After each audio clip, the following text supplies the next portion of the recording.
जय श्री श्याम भक्तों, देवशयनी एकादशी पर हमें क्या करना चाहिए जिससे हमारा शरीर निरोग रहे, आदि व्याधि से मुक्त रहे और कोई जैसे एक्सीडेंट वगैरह होते हैं वो भी हमारे जीवन से ना आए और हमारे जीवन में दीर्घायु हो, घर में परिवार में हमारे बच्चों की दीर्घायु हो।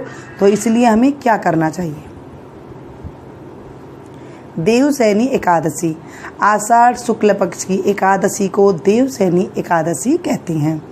इस दिन व्रत करने से मनोकामना तो पूरी होती ही होती है, हमारे जीवन से जितने कष्ट होते हैं वो दूर हो जाते हैं। देवशयनी यानी कि देव का सोने का टाइम, भगवान विष्णु का इतना देखिए पूरी पृथ्वी पूरा संसार वो चला रहे हैं, तो उन्हें भी थोड़ा सा जो है रेस्ट चाहिए, मतलब सोना नहीं होता है उन्हें, हमारी भाषा में हम सोना कहते हैं। वो क्या करते हैं, योग निद्रा में जाते हैं। भगवान विष्णु योग करते हैं 4 महीने तक और उस योग निद्रा में जाने पर उन्हें वो फिर से हासिल करते हैं। अपनी जो एनर्जी होती है ना, हमारा अपनी भाषा में अगर बोलते हैं तो उन्हें वो हासिल करते हैं। अब क्या करेंगे, जब वो योग निद्रा में जाते हैं तो हमारे पास छोड़ जाते हैं शिव परिवार, हमें ध्यान रखने के लिए कि ये कैसे कर रहे हैं, क्या कर रहे हैं, कोई क्या ना करें। आपने देखिए, अगर आप व्रत कर सकते हैं तो बहुत अच्छी बात है, नहीं कर सकते हैं तो दिन में 2 टाइम फलिहार कर सकते हैं, 1 टाइम फलिहार कर सकते हैं, 1 टाइम खाना कर सकते हैं, ऐसे भी आप कर लें।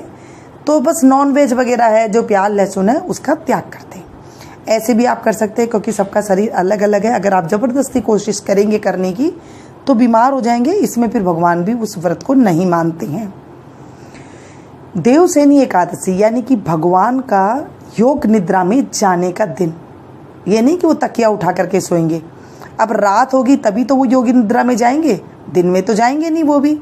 तो अब हम क्या करें, दिन में क्या करें, जिस दिन वो सोने जा रहे हैं, योग निद्रा में जा रही हैं, हमें उस दिन दान पुण्य जरूर करना चाहिए।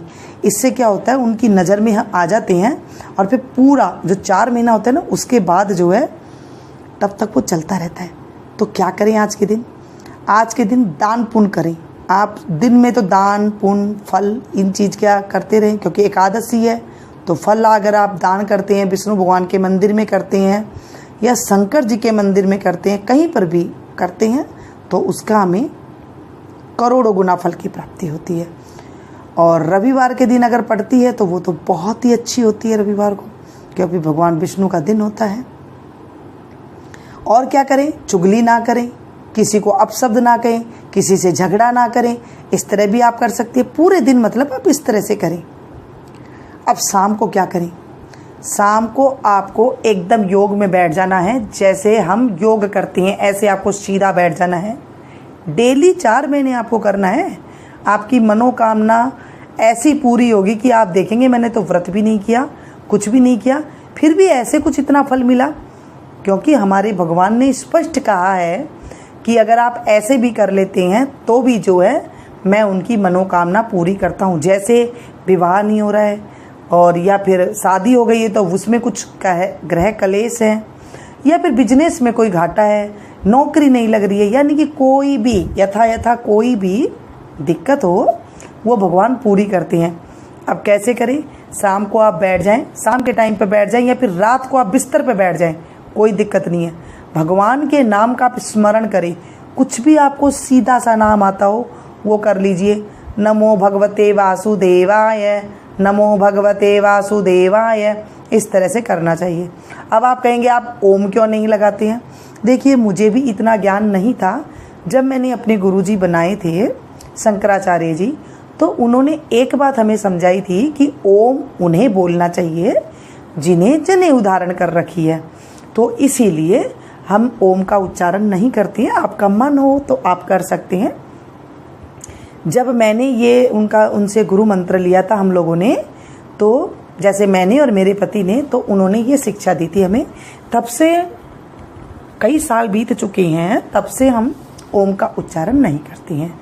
तो अगर आपका मन हो तो आप कर लीजिएगा, नहीं तो नमो भगवती वासुदेवाय इस तरह से मंत्र का जाप कर लें। या फिर आप जो भी आपके भगवान को है गोपालाय, कृष्णाय, जो भी आपको अच्छा लगता है, जो भी आपके मन को प्रसन्न करता है, उन नाम का आपको शब्द उच्चारण करनी है। कितनी बार करनी है? 108 बार कर ले, अच्छी बात है। नहीं तो आपने घड़ी देख लेनी है कि मुझे डेली 20 मिनट करनी है, 25 मिनट करना है, तो आपको सीधे बैठ जाना है, 25 मिनट कर लीजिए। या फिर आजकल तो जो यूट्यूब वगैरह पे चलते रहते हैं, आप उन्हें सुन लीजिए। कोई भी आपको नहीं आता है, कुछ भी नहीं आता है, तो आप वो कर लीजिए। विष्णु सहस्त्र नामों का अगर आपको उच्चारण आता है तो वो आप कर सकते हैं। देखिए बहुत कुछ है, सिंपल से सिंपल है, आप कर लेंगे तो भी जो है फलीभूत हो जाते हैं।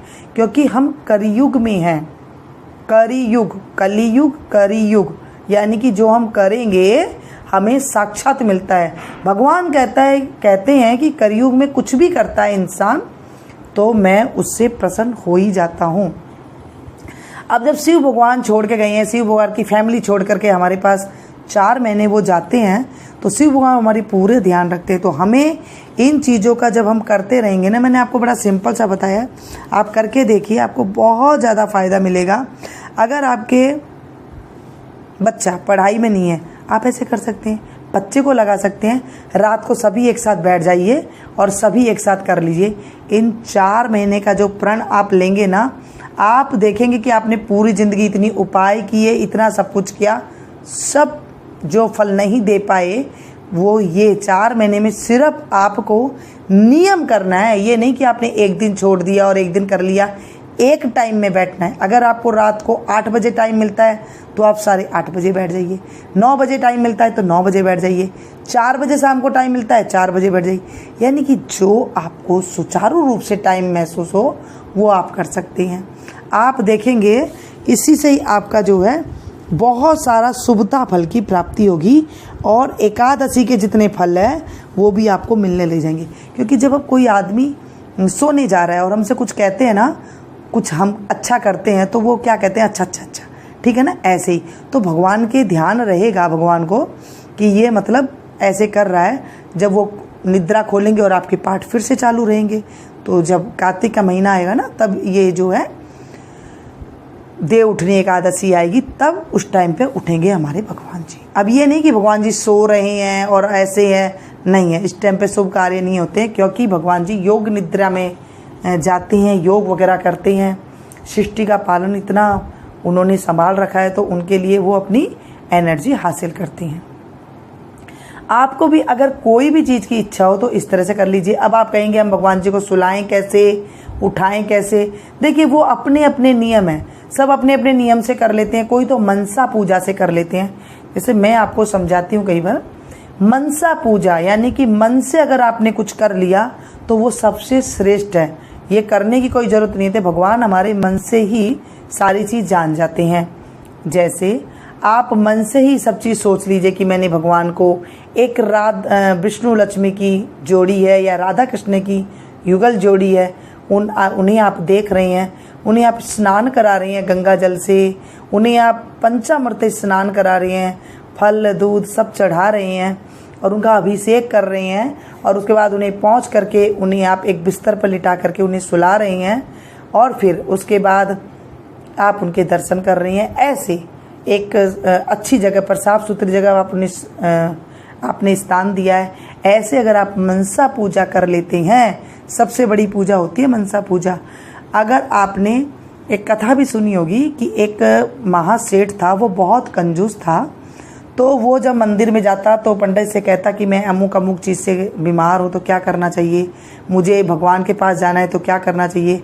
तो पंडित जी ने कुछ पूजा वगैरह बताई, तो वो तो कंजूस, वो कहता है मैं ऐसे भी ना कर सकूँ। तो उन्होंने कुछ और चीज़ें चढ़ाने के लिए बोला, कुछ दान वगैरह करने के लिए, मैं ऐसे भी नहीं कर सकता। तो मतलब कई चीज़ पंडित जी ने बताई, तो उसने साफ मना कर दिया। अब सपने में जब वो जल चढ़ा रहा था तो मन में ऐसा आया, अरे ज़्यादा जल ना चढ़ जाए। तो भगवान ने कहा, देख मूर्ख, तू सपने में भी ऐसे कर रहा है। मतलब मनसा पूजा जब वो कर रहा है, पंडित जी ने उसे मनसा पूजा के लिए बताई थी कि तुम मनसा पूजा तो कर सकते हो। उसने कहा हाँ, इसमें तो एक दाना कुछ भी नहीं लग रहा है, पानी भी नहीं लग रहा है, कुछ भी नहीं लग रहा है। वो मनसा पूजा करने लगा, सब चीज़ वो मन से ही चढ़ाने लगा भगवान को। भगवान अति प्रिय, अप्रसन्न, एक दिन उसके मन में लालच आ गया और भगवान ने उसे देखा, अरे मूर्ख, ये तो तू मनसा पूजा कर रहा है, तभी भी कंजूसी कर रहा है। तो भगवान ने उसकी फिर सारी मनोकामना इस तरह से पूरी की, क्योंकि उसने मनसा पूजा की। तो मन से अगर हम कुछ करते हैं ना, तो वो भगवान के चरणों में, भगवान के दिल में हमारी सारी आस्था स्वीकार होती है। क्योंकि देखिए, सभी ऐसे नहीं है कि सब इतना इतना चढ़ा सकते हैं और इतना जो है हम 108 कमल के फूल चढ़ाते हैं तो इतनी मनोकामना पूरी होती है। आपने सुना है ना, ऐसे ऐसे कह रही हूँ मैं, ऐसे हर कोई तो नहीं चढ़ा सकता। तो हम क्या करें, मन से आप डेली अगर 108 फूल भगवान को कमल के भी चढ़ा देते हैं, उसका कोई तोड़ नहीं है। अखंड मतलब कोई भी तोड़ने वाला कुछ नहीं है। आप ऐसे कर सकते हैं पूजा, मन से पूजा कीजिए तो इस तरह आपको फल मिलेगा। तो ये थी छोटी सी जानकारी देव उठनी 11 के लिए। एकादशी के दिन क्या खाना चाहिए ये सभी को पता है, फलाहार लेना चाहिए। अगर आप नहीं रह सकते हैं 2 टाइम ले सकते हैं, रह सकते हैं तो बहुत अच्छी बात है, नहीं रह सकते 3 टाइम भी रह सकती हैं। एक बार मुझे एक महाराज जी मिले थे, तो उस टाइम पे मेरी कुछ तबीयत खराब थी। मैंने पूछा कि आज मुझसे ये व्रत नहीं हो रहा है महाराज जी, तो मुझे क्या करना चाहिए। उन्होंने कहा कोई बात नहीं, अगर व्रत नहीं होता है ना तो आप सेंधा नमक डाल करके आलू दही ऐसे खा सकते हैं, आलू में नमक डाल के खा सकते हैं, यानी ये सेंधा नमक खाना है, आप ले लीजिए, इसमें कोई दो राय नहीं है। ये नहीं कि आपसे व्रत हो रहा है फिर भी कह रहे हैं कि मुझसे नहीं हो रहा है तो मैं क्या करूं, कोई बात नहीं। ऐसे भी भगवान जी कहते हैं अगर तेरे मन में इतनी भी आस्था नहीं है तो ऐसे भी कर लेगा तो भी मैं तेरी सुन लूँगा। तो ऐसे जो थोड़ी बहुत बातें जो है शास्त्रों में हमारे अनुसार, जो मैंने अपने बड़े ज्ञानियों महाराज जियों से सुनी थी, वो मैंने आपके साथ शेयर की है। तो मिलती हूँ फिर से एक नई वीडियो में नई जानकारी के साथ। तब तक आप लोग देखते रहिए। चतुर्मास कैसे करना है आप कल से कर सकते हैं, शुरू कर सकते हैं। जो लोग एकादशी करते हैं वो कहते हैं हम नहीं कर सकते तो कैसे करेंगे, कोई बात नहीं, आप द्वादशी तिथि से यानी कि 12 तिथि से भी आप चतुर्मास कर सकते हैं। चतुर्मास में अगर कोई चीज़ छोड़ देते हैं तो उनकी मैंने आपको दान विधि भी बताई है, वो आप दान कर सकते हैं। बाद में जब ये पूरी हो जाए 4 महीने की तो आप उसमें से कुछ भी मर्जी कर सकते हैं, कोई बात नहीं। व्रत करने की आजकल इतना शरीर नहीं है कि नहीं कर सकता है कोई आदमी, तो ना कर सके कोई नहीं, होता है तो कर ले, नहीं होता है तो ना करे। मिलती हूँ फिर से एक नई वीडियो में नई जानकारी के साथ। Thank you.